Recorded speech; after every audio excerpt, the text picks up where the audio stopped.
Ikaze kuri Rubavu Buy and Sell kuri channel Rubavu Estate, mukomeze mugubwe neza cyane abakunzi bacu aho muherereye hose. Twizera ko mwatangiye iki cyumweru neza, ibintu bimeze neza cyane. Uyu munsi rero turi mu karere ka Rubavu nk'ibisanzwe, ari naho dukorera.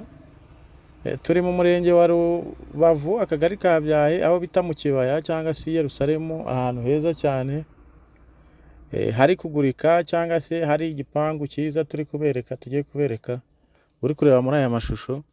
Ni igipangu rero kirimo inzu nini, kikagira n'izindi annexe ku ruhande, imiryango ibiri ikodeshwa. Ikindi irabura amarangi gusa ya nyuma, ubundi kikaba kirarangiye. Iki gipangu ni cyiza rero, harimo inzu nini ifite ibyumba 3 na salo, hakabaho n'indi annexe ifite ibyumba 2 na salo, hakabaho n'indi annexe nayo ifite icyumba na salo. Ku muhanda amazi, umuriro birahari, parking y'imodoka imwe ijyamo.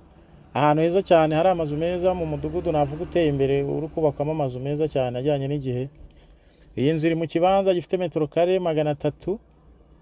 Iyi nzu rero cyangwa se iki gipangu kiragurishwa amafaranga make cyane, kiragurishwa amafaranga make, miliyoni 25 z'amanyarwanda. Uyafite ukaza ukahasura iki gipangu kirimo aya mazu, ugatera amarangi, ukahakorera finissage ya nyuma, ubundi ukaba ufite igipangu gisobanutse kandi kiri ahantu heza cyane mu karere ka Rubavu, aho twita mu Byaho, bita mu Kibaya. Ahantu heza cyane bubaka amazu agezweho ajyanye n'igihe. Ni umudugudu mwiza cyane kandi ukunzwe. Rero iyi nzu ntigucike, wowe ufite ayo mafaranga waduhamagara kuri nimero zacu nka Rubavu Buy and Sell, cyangwa ukadusangira Rubavu aho dukorera, ubundi tukakujyana gusura ino nzu, ubundi wayishima ukishyura miliyoni 25.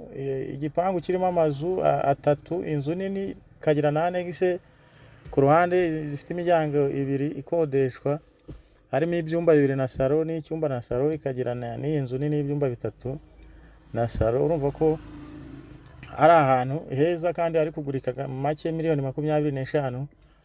Kandi ahantu herereye ni ahantu heza cyane ku buryo kuhatura rwose ni shwadiro, ni heza, ni ahantu hatuwe neza mu buryo bugezweho. Murabizi imidugudu mishyashya abantu bajya bubakamo, uburyo bikase, ni imidugudu bikase neza, iri kubakwamo amazu meza, ibikorwa remezo byose biri aho hafi. Niyo mpamvu rero duhamagare kuri 0781 11 75 uze wigurire iyi nzu miliyoni 25. Inzu 3 mu gipangu, mu kibanza kinini, metero kare 300.